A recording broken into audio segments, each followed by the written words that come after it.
আসসালামু আলাইকুম। প্রিয় দর্শক, আপনাদের সকলকে আমন্ত্রণ জানাচ্ছি অন্য মঞ্চের আলাপচারিতায়। সেনাবাহিনীতে কি আবার অস্থিরতা দেখা দিচ্ছে? ক্ষোভ দানা বেঁধে উঠছে। খবর পেলাম ক্যান্টনমেন্টে নাকি বিভিন্ন লিফলেট বিলি হচ্ছে। এই অস্থিরতার প্রেক্ষিতে বিদেশে বসে ডক্টর ইউনূস আবার নতুন করে কি ষড়যন্ত্র করছে? আজকে এই দুটি বিষয় নিয়েই আলোচনা করব। শেষ পর্যন্ত সাথে থাকবেন। আসসালামু আলাইকুম এবং আদাব। রূপান্তরের সত্যের আজকের এই পর্বে আপনাদের সবাইকে স্বাগত জানাচ্ছি। আমি ডক্টর আবুল হাসনাত মিল্টন। আপনারা জানেন যে সেনাবাহিনীতে অস্থিরতা, ক্ষোভ এগুলো অনেকদিন ধরেই একটু একটু করে দানা বাঁধছে এবং এর মূল কারণ হলো যে সেনাবাহিনীতে প্রায় ২৪ জন মেধাবী সামরিক অফিসার যারা কারেন্টলি সার্ভিং এবং কয়েকজন অবসরপ্রাপ্ত তাদের বিরুদ্ধে অন্যায়ভাবে আইসিটিতে মামলা করা হয়েছে। যে মামলার না আছে ভিত্তি, না তা আইসিটিতে বিচার হবার মতো কিছু। এই নিয়ে যখন সেনাবাহিনীতে ক্ষোভ এবং ঠিক তখনই আমরা সম্প্রতি খেয়াল করেছি গত সোমবার এবং বুধবার রাতে দুজন সাবেক উচ্চপদস্থ সেনা কর্মকর্তা লেফটেন্যান্ট জেনারেল অবসরপ্রাপ্ত মাসুদ উদ্দিন চৌধুরী এবং লেফটেন্যান্ট জেনারেল অবসরপ্রাপ্ত শেখ মামুন খালেদকে গ্রেপ্তার করা হয়েছে। এই গ্রেপ্তারে আমি আগেও বলেছি, যেহেতু তাদের অনেক ফলোয়ার রয়েছে এবং তাদের জাতীয় এবং ইন্টারন্যাশনাল অনেক কানেকশন আছে, তো ন্যাচারালি তাদের এই গ্রেপ্তারটা একটা নেগেটিভ ইম্প্যাক্ট ফেলেছে। এবং খবর পেলাম যে ক্যান্টনমেন্টে রাজনৈতিক উদ্দেশ্য হাসিলের লক্ষ্যে মেধাবী অফিসারদের হয়রানি বন্ধ করার দাবিতে লিফলেট বিলি করা হচ্ছে। কে বা কারা এই লিফলেটগুলো বিলি করেছে সেটি এখনো না জানা গেলেও বোঝাই যাচ্ছে সেনাবাহিনীর সেই ক্ষুব্ধ অংশটাই এই কাজটি করেছে, যারা এই আর্মি অফিসারদের এভাবে হ্যারাস করা অন্যায়ভাবে এবং টার্গেটে বেছে বেছে মেধাবী কর্মকর্তাদেরই হ্যারাস করা হচ্ছে এবং তাদের বিরুদ্ধে যে অভিযোগ আনা হয়েছে সেগুলো সবই মিথ্যে, বানোয়াট এবং স্রেফ হয়রানি করার জন্য। ক্যান্টনমেন্টে যখন অস্থিরতা, যখন লিফলেট বিলি হচ্ছে, তখন আমরা জানি যে সদ্য বিদায়ী প্রধান উপদেষ্টা ডক্টর ইউনূস তিনি তার গার্লফ্রেন্ড লামিয়া মোর্শেদকে নিয়ে জাপান গিয়েছে এবং জাপান তিনি যে কারণেই যাক, জাপানের একটা অন্যতম কারণ ছিল তিনি শিনজো আবে, জাপানের সাবেক প্রধানমন্ত্রী, তার স্ত্রী আকিয়ে আবের সাথে দেখা করেন। শিনজো আবের কথা আপনাদের মনে আছে, তিনি ২০২২ সালে ৮ই জুলাই নির্বাচনী প্রচারণাকালে গুলিবিদ্ধ হয়ে মারা যান এবং যে তাকে গুলি করে তাকে গ্রেপ্তার করা হয়েছে এবং সে বলেছে যে শিনজো আবের একটি ধর্মীয় গোষ্ঠীর সাথে সম্পৃক্ততা ছিল, এই জন্য গুলি করেছে। শিনজো আবে ২ দফায় জাপানের প্রধানমন্ত্রী ছিলেন, ২০০৬ সেপ্টেম্বর থেকে ২০০৭ সেপ্টেম্বর এবং ২০১২ থেকে ২০২০ সাল পর্যন্ত, এবং তিনি longest serving Japanese prime minister. এবং তার অ্যাবেনোমিক্স, তার অর্থনীতিতে যে ভূমিকা, তিনি জাপানের অর্থনীতিতে যে অবদান রেখেছিলেন সেজন্য তাকে শ্রদ্ধার সাথে স্মরণ করা হয় এবং তার স্ত্রীকে মানুষ ফার্স্ট লেডি হিসেবেই জানে। এই আকিয়ে আবের সাথে দেখা করে ডক্টর ইউনূস তার সেই রাষ্ট্রপতি হবার খায়েশ ব্যক্ত করেছেন। তিনি অনুরোধ করেছেন যে আকিয়ে আবে যেন বাংলাদেশের প্রধানমন্ত্রী তারেক রহমানকে ফোন করে অনুরোধ করেন যে ডক্টর ইউনূসকে যেন রাষ্ট্রপতি বানানো হয়। আকিয়ে আবে তারেক রহমানকে ফোন করেছিলেন এবং তারেক রহমান স্বভাবতই আকিয়ে আবের সাথে কথা বলেছেন, কিন্তু আকিয়ে আবেকে এক্স্যাক্টলি কি বলেছেন সেটি জানা যায়নি। বিএনপির সূত্রে যতটুকু জেনেছি যে ডক্টর ইউনূসকে রাষ্ট্রপতি বানানোর মতো ভুল কিংবা এ ধরনের কোনো ঝুঁকি নেবার ইচ্ছে বিএনপির নেই। বিএনপি খুব ক্লিয়ারলি বলেছে যে এই রাষ্ট্রপতি নির্বাচন নিয়ে আওয়ামী লীগ যে ভুলগুলো অতীতে করেছে তা থেকে শিক্ষা নিয়ে বিএনপি ওই পথে আর হাঁটবে না। বিএনপি খুব ভালো করেই জানে যে ডক্টর ইউনূসকে রাষ্ট্রপতি বানালে তাদের সরকারের অস্তিত্ব নিয়েও মাঝে মধ্যে টান পড়তে পারে। এবং এ কারণে বিএনপি বর্তমান যিনি রাষ্ট্রপতি রয়েছেন, যদিও তিনি আওয়ামী লীগ আমলের নির্বাচিত রাষ্ট্রপতি শাহাবুদ্দিন চুপ্পু, তাকেই তারা কিছুদিন কন্টিনিউ করবে, হয়তো 1 বছর চুপ্পুকে রেখে তারপর তারা তাদের নিজেদের পছন্দের কাউকে রাষ্ট্রপতি বানাবেন। That is the current plan. এবং যেহেতু বিএনপির 3-4 জন রাষ্ট্রপতি পদপ্রার্থী রয়েছেন, কিন্তু বিএনপি এই মুহূর্তে তাদের মধ্য থেকে কাউকে রাষ্ট্রপতি বানিয়ে বাকিদের কষ্ট দিতে চান না। তো এই অবস্থায় ডক্টর ইউনূস যে শুধু আকিয়ে আবেগে দিয়ে তারেক রহমানকে ফোন করেছেন তা না, আরো 2 জন প্রভাবশালী বিশ্বের 2 জন ফোন করেছিল তারেক রহমানকে, এবং ইউনূস চেষ্টা করে যাচ্ছে। ইউনূস এতটাই নির্লজ্জ, সে চেষ্টা করে যাচ্ছে যে করেই হোক তার রাষ্ট্রপতি হতে হবে। এদিকে ডক্টর ইউনূসের জাপান সফরের সময় তার সফর সঙ্গী লামিয়া মোর্শেদ, যিনি এসডিজির মুখ্য সমন্বয়ক ছিলেন, ইউনূস যাবার আগে এই লামিয়া মোর্শেদ, ঢাকা বিশ্ববিদ্যালয়ের সাবেক ভিসি ডক্টর নিয়াজ আহমেদ এবং আরেকজন সাবেক সচিব সেলিম উদ্দিন, 3 জনকে রাষ্ট্রদূত বানানোর প্রক্রিয়া শুরু করে গিয়েছিলেন। কিন্তু বর্তমানে তারেক রহমানের সরকার এই 3 জনের রাষ্ট্রদূত হবার প্রক্রিয়াটাকে বাতিল করে দেন। এছাড়াও আরো 5টি দেশ থেকে রাষ্ট্রদূতদের বাংলাদেশে ফিরিয়ে আনা হচ্ছে। অর্থাৎ ইউনূসের কুফা লেগেই গেছে। যখন এই রাষ্ট্রদূতদের ফিরিয়ে আনা হচ্ছে, কিংবা লামিয়া, নিয়াজ আহমেদের, সেলিম উদ্দিনের মতো লোকেরা নতুন করে রাষ্ট্রদূত হতে পারছেন না, তখন আরো একটি দুঃসংবাদ বাংলাদেশে রয়েছে যে বাংলাদেশে এখন শিশুদের টিকা দেওয়ার যে প্রোগ্রামটা ছিল, যে ইপিআই প্রোগ্রাম, যেটা পৃথিবীর মধ্যে one of the successful programs, এই ইপিআই ইমিউনাইজেশন রিলেটেড, বাংলাদেশে সেই টিকাদান কর্মসূচি ঝুঁকির মুখে পড়েছে এবং এই মার্চ মাসে 21 জন শিশু হামে আক্রান্ত হয়ে মারা গেছে। এবং এই টিকাদানের টিকা সাপ্লাই যেমন একদিকে সমস্যা, সময় মতো টিকা সরবরাহ করা যাচ্ছে না, আর একদিকে হলো এই টিকার বিরুদ্ধে এক শ্রেণীর ধর্মীয় মোল্লারা সোচ্চার হয়েছে। সুতরাং এটি বর্তমানে জনস্বাস্থ্যের প্রতি হুমকি হিসেবে দেখা দিয়েছে। এর পাশাপাশি নানান রকমের খবর আমরা পাচ্ছি। তার মধ্যে একটা উল্লেখযোগ্য হলো যে সাবেক ছাত্র সমন্বয়ক, যেসব তরুণী ছাত্রী সমন্বয়ক ছিল, তাদের একের পর এক সেক্স স্ক্যান্ডাল ছড়িয়ে পড়ছে, তাদের ভিডিও একের পর এক ইন্টারনেটে ছড়িয়ে পড়ছে। এর বাইরেও বাংলাদেশে এখন নানা রকমের অস্থিরতা চলছে। আমি প্রতিদিনই বলার চেষ্টা করছি যে তারেক রহমানের বাংলাদেশ ঠিকমতো চলছে না। প্রিয় বন্ধুরা, আজ এ পর্যন্তই। জামাত এবং বিএনপির সম্পর্ক এখন কেমন? আপাত দৃষ্টিতে মনে হচ্ছে যে উভয় দলের মধ্যে দাকুমরার সম্পর্ক। বিএনপির যারা শীর্ষ নেতৃত্ব, তারা জামাতকে লক্ষ্য করে নানা রকম বক্তব্য দিচ্ছে। এটা গুপ্ত দল, স্বাধীনতা বিরোধী, ইত্যাদি ইত্যাদি নানা রকম ট্যাগ। বিভিন্ন জায়গাতে বিচ্ছিন্নভাবে কিছু মারামারি হচ্ছে, স্বার্থের সংঘাত হচ্ছে।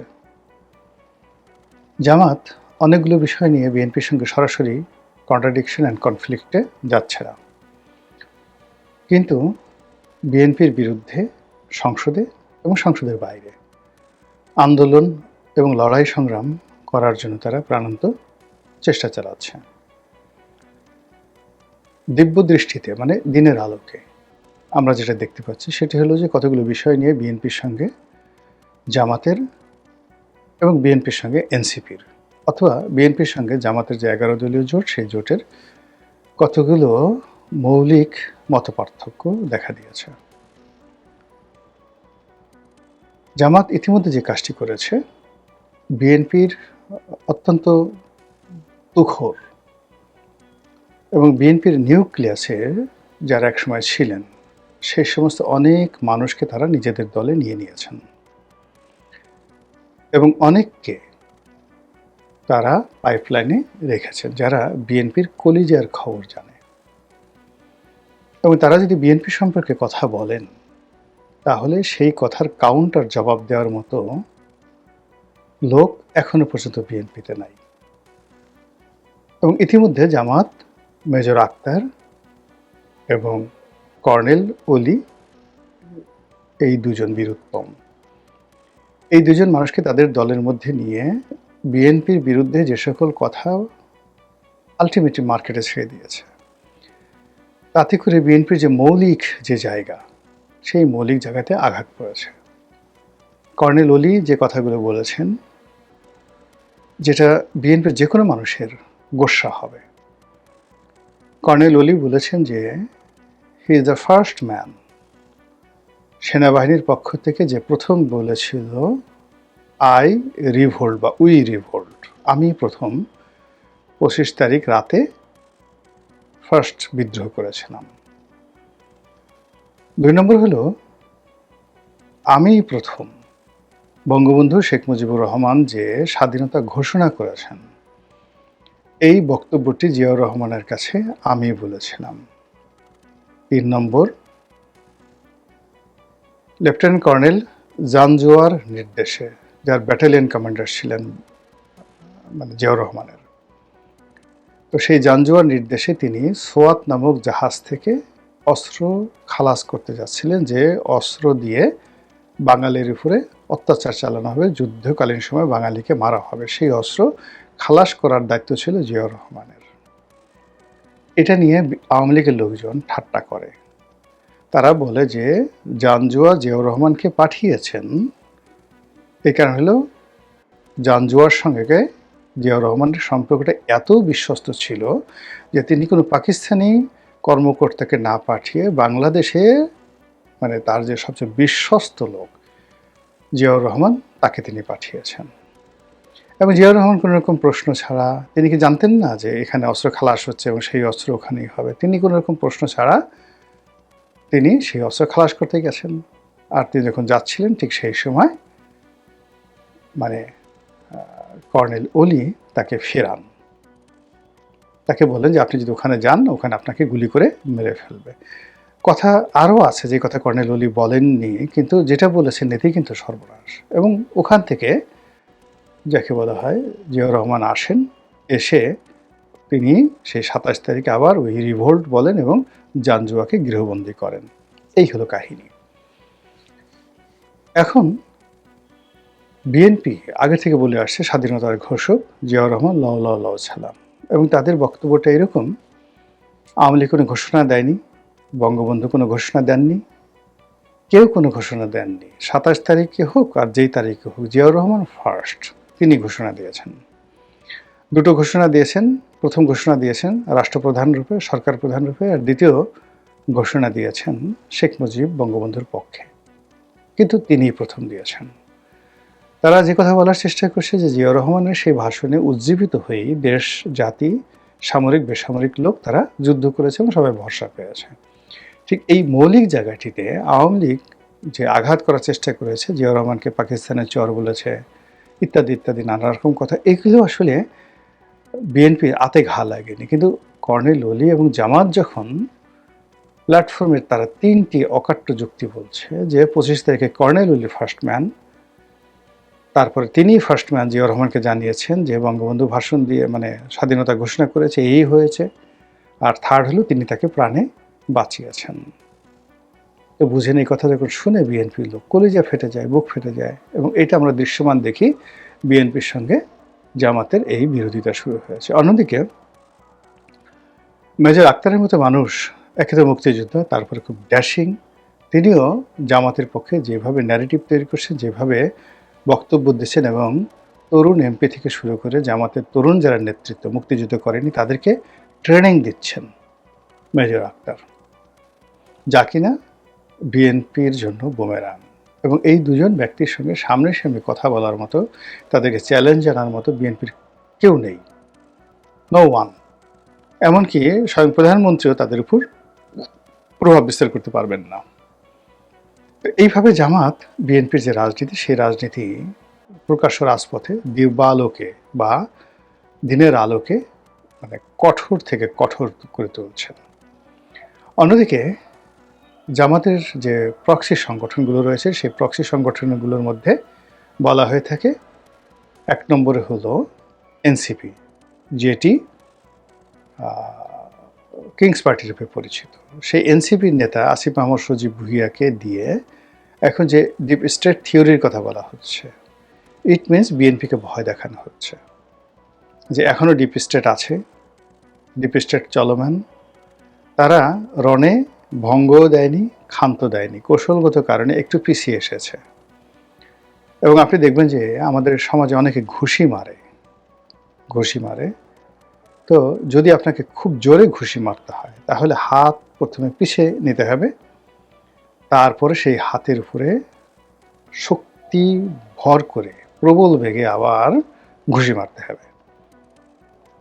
তো ডিপ স্টেট পলিসির যে লীলা খেলা, সেই লীলা খেলাটা কৌশলগত কারণে তারা পিছিয়ে গেছে। আবার মানে বিপুল বিক্রমে আঘাত হানার জন্য তারা নতুন করে ফোন দিয়ে আসছে। আপনি তাদের যে প্রোপাগান্ডা মেশিন ইল্লু পিঙ্কু, তাদের পলিটিক্যাল মেশিন, তাদের যে বুদ্ধিজীবী মহল, তাদের যে সকল মিডিয়া হাউস রয়েছে, ডিপ স্টেটের মিডিয়া হাউস রয়েছে, ১/১১ যে মিডিয়া হাউসগুলো রয়েছে, সেগুলোর ভাবসাব দেখেন। They are dominating everything better than before. এমনকি গত ১৭ মাসে তারা যেভাবে নিউজ করতো, যেভাবে ভিউজ করতো, এবং প্রশাসনের বিভিন্ন জায়গাতে তাদের যে লোকজন ছিল, সেই লোকজনকে দিয়ে তারা অতীতের যে কোনো সময় আসছে আরও বেশি তাদের কর্মকাণ্ড চালাচ্ছে। ফলে ডিপ স্টেট বিপুল বিক্রম নিয়ে এগিয়ে যাচ্ছে। আর সরকারের ভিতরে বাইরে গুপ্ত জামাত, সুপ্ত জামাত, তারা এমনভাবে ঢুকেছে যে এই সরকারের যত গোপন কথা প্রধানমন্ত্রীর কানে যাওয়ার আগেই আমিরে জামাতের কানে বা জামাত সভাপতির কানে চলে আসে। তারপর সরকারকে দিয়ে ইতিমধ্যে মাত্র ৩৫-৩৬ দিনের মধ্যে অনেকগুলো সিদ্ধান্ত নিয়ে নেওয়া হয়েছে, যেগুলো সরকারের জন্য বুমেরাং হবে। অনেকগুলো ক্রাইসিস তৈরি করা হয়েছে, যেগুলো মোকাবেলা করতে গিয়ে সরকারকে হিমশিম খেতে হচ্ছে। সরকারের মন্ত্রিসভা থেকে শুরু করে বিভিন্ন কমিটি গঠন এবং অর্থনৈতিক সেক্টরে সরকারের এমন কতগুলো সিদ্ধান্ত ইতিমধ্যে যেগুলো বাস্তবায়ন হয়েছে, যেগুলো আলটিমেটলি সরকার টানতে পারবে না, এবং এই কাজগুলো করে দেওয়া হয়েছে। তো এই যে প্রকাশ্যে জামাত এবং বিএনপির মধ্যে যে বিরোধ, এই বিরোধের নেপথ্যে আবার কোনো তলে তলে সম্পর্ক আছে কিনা, এটা নিয়ে কিন্তু অনেক আলোচনা করছেন। কেউ কেউ বলার চেষ্টা করছেন যে জামাতের সঙ্গে বিএনপির আসলে তলে তলে সম্পর্ক আছে, যে বিরোধগুলো হচ্ছে এগুলো লোক দেখানো। মূলত তারা মানে যে সংসদ চালাবে বা চালাচ্ছে বা সরকার চালাচ্ছে, এদের মধ্যে একটা সমঝোতা আছে।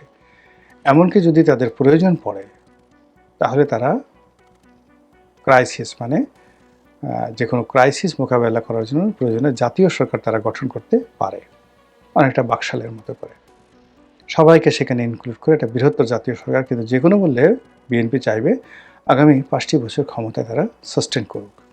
ফলে তলে তলে তাদের মধ্যে একটি সম্পর্ক রয়ে গেছে। আপনাদের মনে আছে যে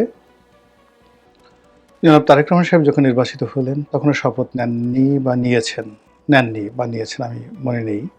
তিনি নাহিদ ইসলাম সাহেবের বাসায় গেছেন, তিনি জামাত সভাপতি ডাক্তার শফিকুর রহমানের বাসায় গেছেন।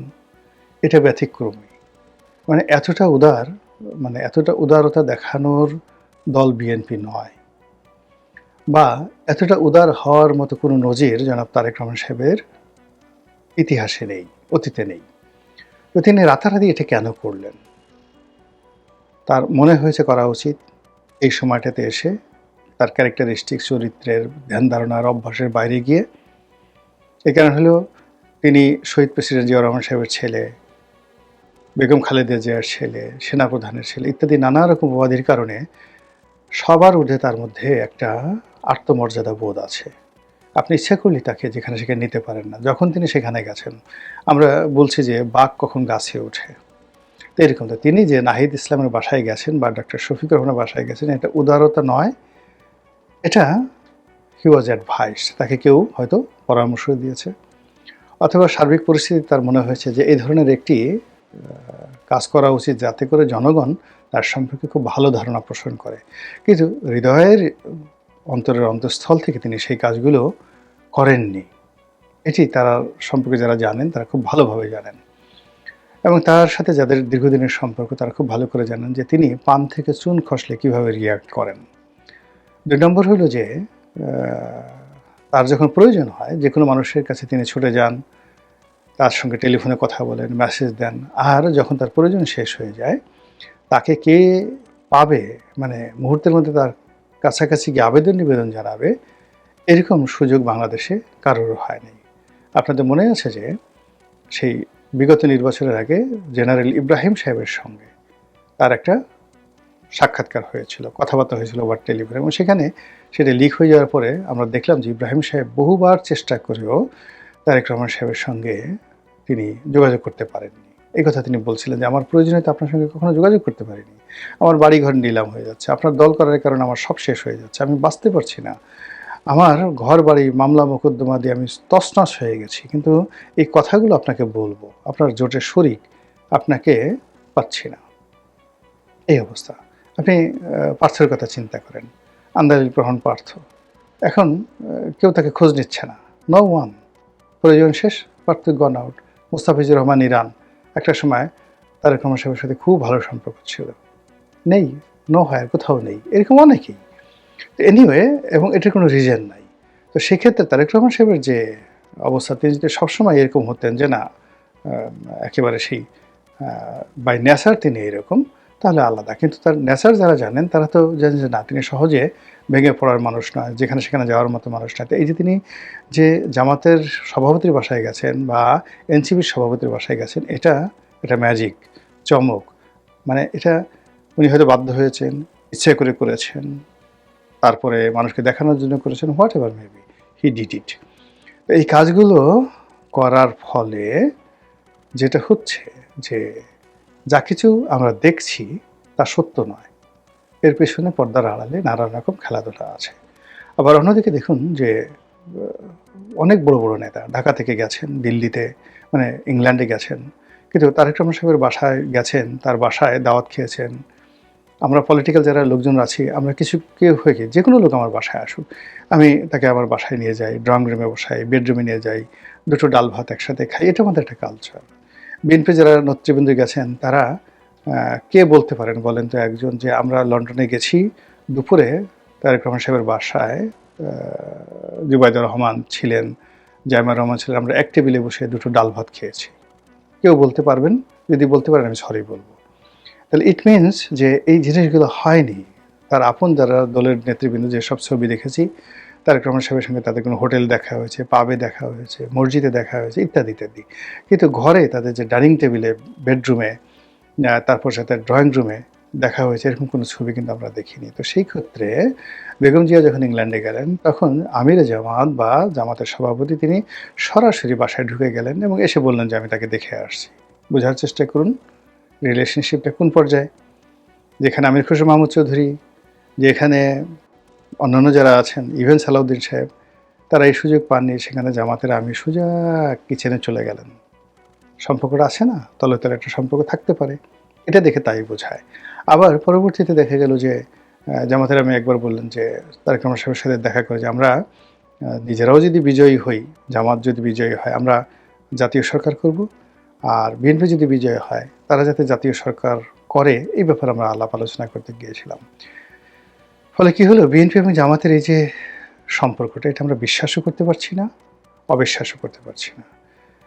তারা কি গুপ্ত এবং সুপ্ত রূপে একটা সম্পর্ক রক্ষা করে চলছে, এটাও আমরা যেমন জানি না। আবার এই যে এখন তারা যে বিরোধিতা করছে প্রকাশ্যে, এই বিরোধিতার কোনো গণতান্ত্রিক মূল্য রয়েছে তাও আমরা জানি না। তবে আমরা জানি রাজনীতি মুনাফিকে সহ্য করে না, এখানে যা কিছু করতে হয় খুব স্ট্রেট অ্যান্ড ফরওয়ার্ড হয়। বিরোধিতা করবেন তো করার মতো করবেন, ভালোবাসা প্রেম করবেন তো এমন হামিম একজন আরেকজনের সঙ্গে এভাবে জড়িয়ে ধরবেন, কথাবার্তা বলবেন যেন আপনাদের মৃত্যু ছাড়া আপনাদের বন্ধন কেউ ছিন্ন করতে না পারে। সেই কাজটিকে জামাত আর বিএনপির মধ্যে হচ্ছে।